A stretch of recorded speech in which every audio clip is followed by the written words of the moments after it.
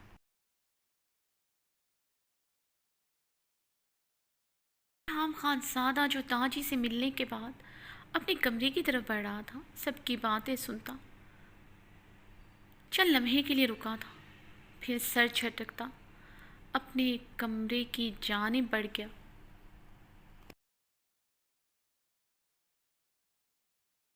ارحام خان زادہ اپنے کمرے میں داخل ہوا تو نظر کمرے میں ڈریسنگ میرر کے سامنے کھڑی حور پر پڑی، جو اپنا ہاتھ پکڑے پوری طرح سسک رہی تھی۔ ارحام کو دیکھتے ہی حور نے جلدی سے گھبراتے ہوئے اپنا دوپٹہ سر پر جمایا تھا۔ ارحام کی نظر اس کے ہاتھ پر پڑی، اس کے انگوٹھے سے خون بہہ رہا تھا۔ ارحام نظر انداز کرتا ڈریسنگ روم کی جانب بڑھ گیا۔ ڈریسنگ روم سے وائٹ شلوار قمیض پر آف وائٹ مردانہ شال اوڑے باہر نکلا۔ کمرے میں حور کی دبی دبی سسکیاں گونج رہی تھیں۔ ارحام کی کمرے کی میں موجودگی وجہ سے وہ اپنے آنسوؤں پر قابو پانے کی ناکام سعی کر رہی تھی، مگر شدید تکلیف کی وجہ سے اس کا درد سسکیوں کی صورت میں کمرے میں گونج رہا تھا۔ پورا بدن ہچکولوں کی زد میں تھا۔ کہاں سہے تھے اس نے اتنے درد، اتنی تکلیفیں؟ اب شاید یہ تکلیفیں اس کا مقدر تھی۔ ارحام حور کی درد سے بھری سسکاریاں مکمل طور پر اگنور کرتے ڈریسنگ مرر سے اپنا موبائل اور گاڑی کی چابیاں اٹھانے کے لیے بڑھا تو حور ارحام کی اتنی نزدیکی پر یکدم گھبرا گئی تھی۔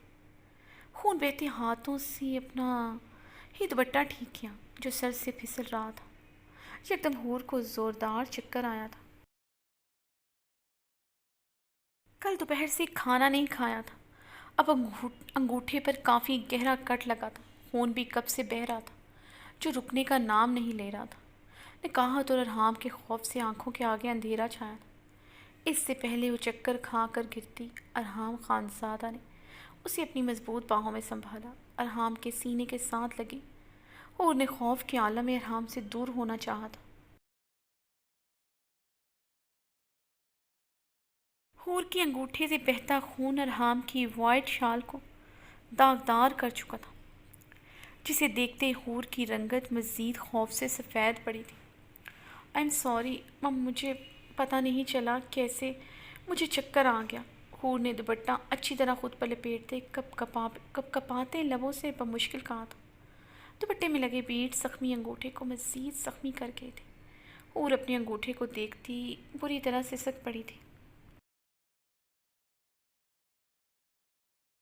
اس کے گہرے زخم میں دوپٹے کا بیٹس بہت زور سے لگا تھا۔ ارحام اپنی شال پر لگا خون دیکھ کر لب بھیج گئے۔ اس کی وائٹ شال پر کافی خون لگا تھا۔ اسے اندازہ ہوا تھا حور کے ہاتھ کا زخم بہت گہرا ہے، جسے وہ ڈر کے مارے ہاتھ بھی نہیں لگا رہی تھی۔ حور کی شرٹ اور دوپٹے پر بھی خون لگ چکا تھا۔ وائٹ ماربل پر بھی جگہ جگہ خون کے قطرے گرے تھے۔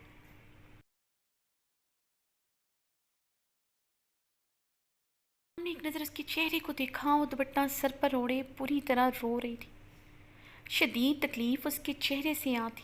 ارحام نے اس کا زخمی ہاتھ پکڑنے کے لیے اپنا ہاتھ آگے بڑھایا۔ حور بدحواس ہوتی 2 قدم پیچھے ہوئی تھی۔ ابھی تک مقابل زخم ہی تو دیتا آیا تھا، زخم پر مرہم رکھنے کی امید نہیں تھی۔ اس نے خوفزدہ ہوتے سرد سے اپنا ہاتھ پیچھے کھینچ لیا تھا۔ اب میں دیکھ لوں گی۔ حور نے اپنا ہاتھ پیچھے کرتی اپنی کرسٹل براؤن گہری شفاف آنکھیں ارحام کی سرد آنکھوں میں گاڑی تھی، پھر اسی لمحے اس کی آنکھوں کے سرد پن سے گھبراتے نظریں جھکا لی تھی۔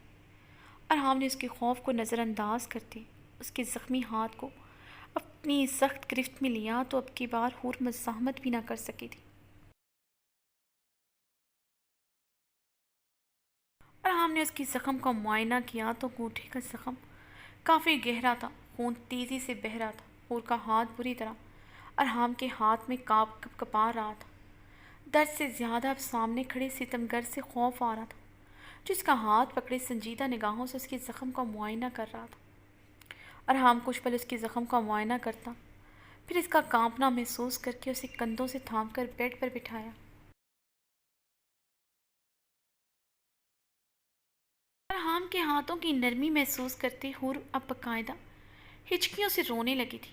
امید نہیں تھی اس شفاق انسان سے کہ اس کے ساتھ نرمی برتے گا۔ حور بیڈ پر بیٹھی اپنی زخمی ہاتھ کو دیکھتے ہوئے دوسرے ہاتھ سے بار بار اپنا دوپٹہ ٹھیک کری تھی، جو سر سے پھسلتے کندھوں سے بھی پھسل جاتا تھا۔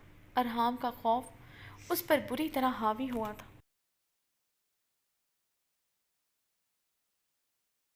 حکم سے وہ روگردانی نہیں کرنے کا سوچ بھی نہیں سکتی تھی۔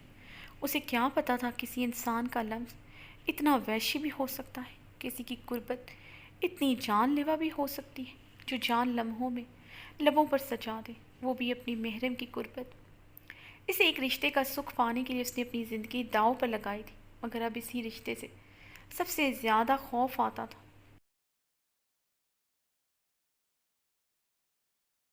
ارحام نے لب بھینچے اسے دیکھا جو اپنا دوپٹہ ٹھیک کرنے کے چکر میں اپنا انگوٹھا مزید زخمی کر چکی تھی۔ ارحام نے اس کے دوپٹے کی طرف ہاتھ بڑھایا تو حور مزید خوفزدہ ہوئی تھی۔ ارحام نے اس کا دوپٹہ نرمی سے اتار کر بیڈ کی سائڈ پر رکھا۔ حور خود میں سمیٹتے ہوئے اپنے زخمی لب کو کاٹتے نظریں جھکا گئی تھی۔ بکھرے بال، سرخ کپ کپاتا وجود۔ ارحام کچھ پل اسے دیکھتا رہا، پھر ڈریسنگ روم کی جانب بڑھ گیا۔ ڈریسنگ روم سے فرسٹ ایڈ باکس ہاتھوں میں تھامے وہ کمرے میں آیا اور حور کے قریب بیٹھتے اس کی انگوٹھے کے زخم پر کاٹن رکھ کر خون روکنے کی کوشش کی۔ حور نے درد سے سسکی لی تھی۔ تم تو میری سوچ سے بھی کہیں زیادہ نازک ہو۔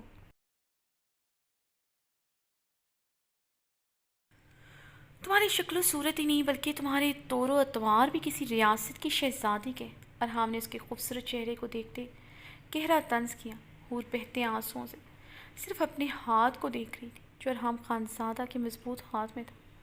شدید درد کے باوجود وہ اس کے خوف سے اپنا ہاتھ بھی چھڑوا نہیں پا رہی تھی۔ حیرت ہے تمہیں کوئی بھی کام نہیں آتا، ایک غریب باپ کی بیٹی کو چائے تک بنانا نہیں آتی۔ لگتا ہے اپنی خوبصورتی کے ذم میں کبھی کوئی کام نہیں کیا۔ تمہیں لگتا ہوگا تمہاری خوبصورتی دیکھ کر تمہیں کوئی شہزادہ بھی آ کر لے جائے گا۔ تمہاری قسمت تم ایک وحشی ظالم کے ہاتھ چڑھ گئی۔ ارحام خانزادہ نے بے دردی سے اس کی انگوٹھی کے زخم پر کاٹن کا دباؤ بڑھایا تو حور درد سے کرا اٹھی۔ مجھے کام کرنے کی اس لیے ضرورت نہیں پڑی کیونکہ ہمارے گھر میں بہت سے شیف، حور نے روانی سے سسکیوں کی صورت میں بولتے ہوئے اپنا لب دانتوں تلے دبایا تھا۔ حور کی آدھی ادھوری بات پر ارحام کی سنجیدہ سرد نظریں اس کی طرف اٹھی تو حور کا رنگ زرد پڑا تھا۔ میرا مطلب ہے پاپا کسی ریسٹورنٹ میں شیف تھے، وہاں سے کھانا لے آتے تھے۔ مجھے کبھی کھانا بنانے کی ضرورت ہی نہیں پڑی۔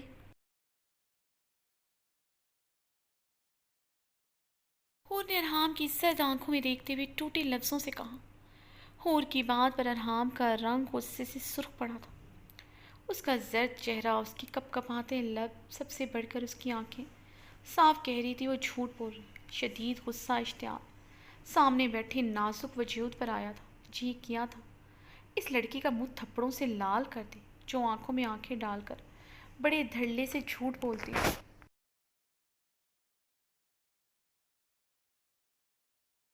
مگر مقابل کی نازک ہوتی حالت کے پیش نظر وہ خون کے گھونٹ پی کر رہ گیا تھا۔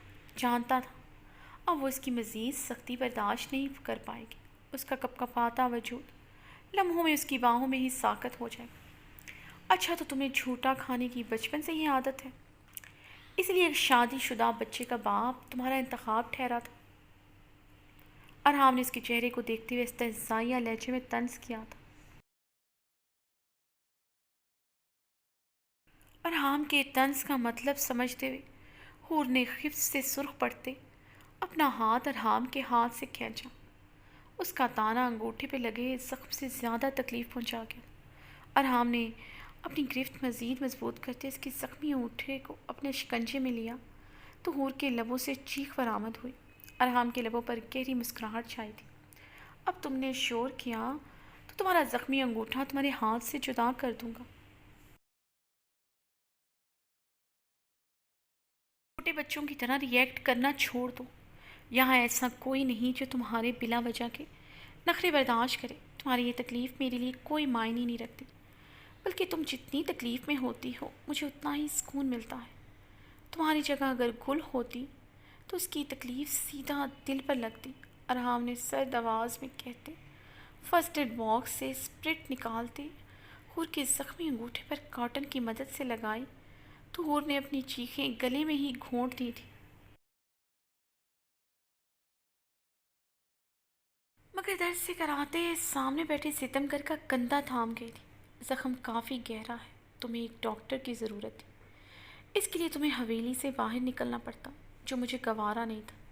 ایک خانزادہ ہوں، اپنی حسین بیوی پر کیسے کسی کی نظر پڑنے دے سکتا؟ مجھے تو یہ بھی گوارا نہیں یہ حسین آنکھیں اب میرے علاوہ کسی غیر مرد کو دیکھیں۔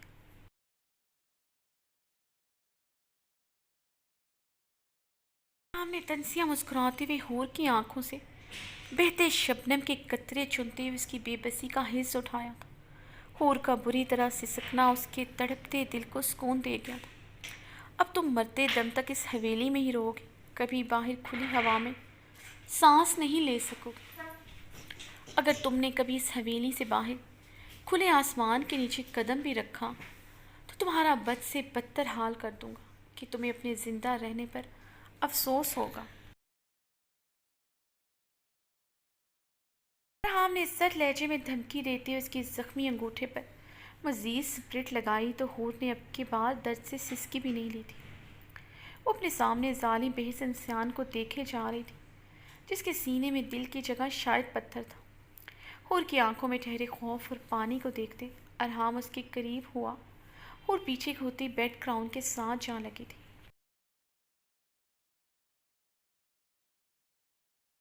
ارحام کی تپتی جھلستی سانسوں کو اپنے چہرے پر محسوس کرتے وہ اپنی آنکھوں کو بھی میچ گئی تھی۔ سرخ متون چہرہ، طلسماتی حسین نکوش، بکھرے بال، سانسوں کا چلتا مدم زیرو بم، دلکش نشیب و فراز، جیسے گہرے سمندر میں اٹھتی درگیانی۔ ارحام کچھ پل اس کے حسین سراپے میں الجھ سا گیا تھا۔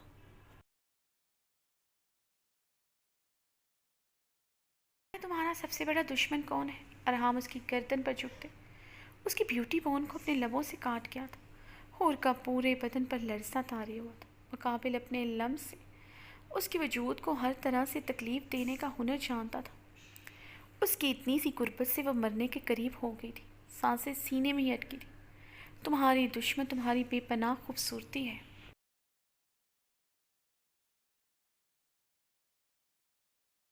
تم سے بے پناہ نفرت کے باوجود تمہاری خوبصورتی مجھے تمہاری طرف کھینچتی ہے۔ اب سزا کے طور پر میری قربت تمہارا مقدر ٹھہرے گی، جس میں تم قطرہ قطرہ جلسو گی، تڑپو گی، مگر مجھ سے نجات نہیں ملے گی۔ ارحام اس کی گردن کو اپنے لبوں کی تپش سے بری طرح سرخ کرتے پیچھے ہوا تو حور بری طرح رو دی تھی۔ اب تمہیں ایسی چھوٹی موٹی تکلیفوں کی عادت ڈال لینی چاہیے۔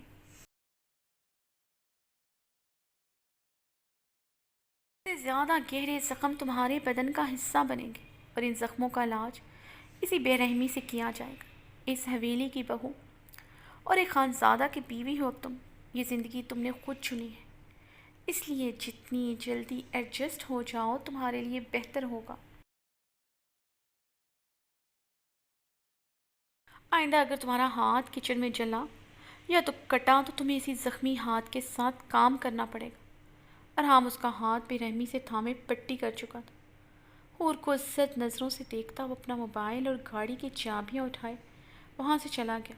ارحام کے جانے کے بعد اور تکیے پر اوندے منہ لیٹی پھوٹ پھوٹ کر رو دی تھی۔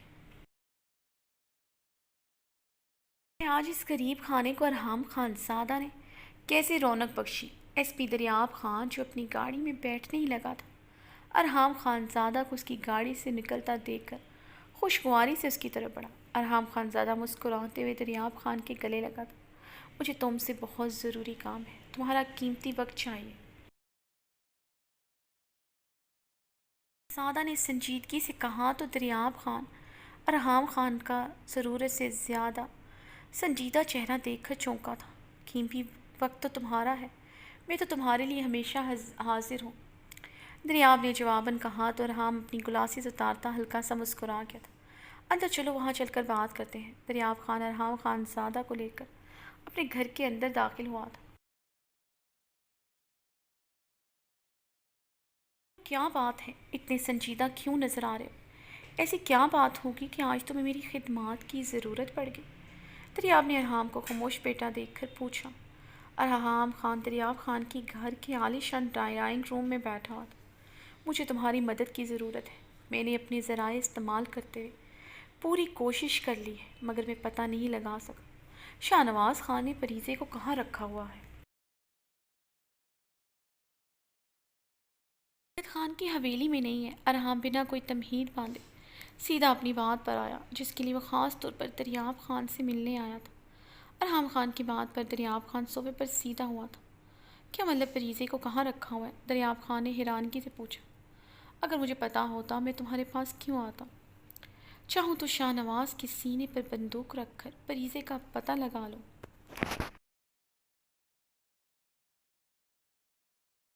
اگر مجھے گل نے دھمکی دی ہے، اگر میں نے ایسا کچھ بھی کیا تو وہ پریزے کو نقصان پہنچا دے گی۔ ارحام نے لب بھینچے کہا۔ گل بھابھی ماں ہے پریزے کی، کیسے نقصان پہنچا سکتی ہے؟ طلاق ہونے کا یہ مطلب نہیں کہ بھابھی تمہارے کیے کی سزا پریزے کو دے گی۔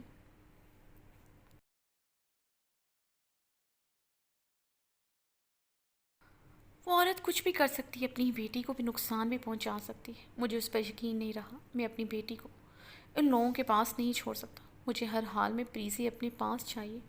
ارحام غصے سے گرجتے ہوئے بولا۔ ارحام، اگر تمہیں پریزے کی اتنی پرواہ تھی تو تمہیں یہ سب کچھ کرتے ہوئے سوچنا چاہیے تھا۔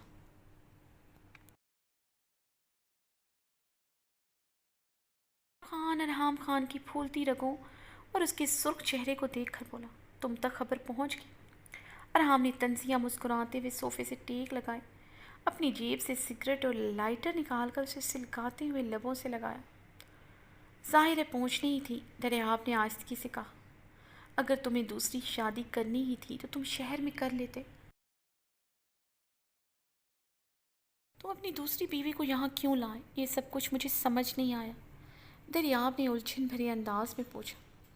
دریاب، تم ان باتوں کو چھوڑو، مجھے یہ بتاؤ تم پریزے کا پتہ لگانے میں میری مدد کر سکتے ہو کہ نہیں؟ ارحام نے سرد انداز میں پوچھا۔ میں اپنی ہر ممکن کوشش کروں گا پریزے کا پتہ لگانے کا، تم فکر نہ کرو، انشاءاللہ بہت جلد پریزے کا پتہ لگ جائے گا، دریاب خان نے مضبوطی سے کہا تو ارحام نے اس بات میں سر ہلاتے، سگریٹ کا گہرا کش لیتے، اپنی گھنی پیٹھ پر ہاتھ پھیرتے صوفے کی پشت کے ساتھ ٹیک لگائی تھی۔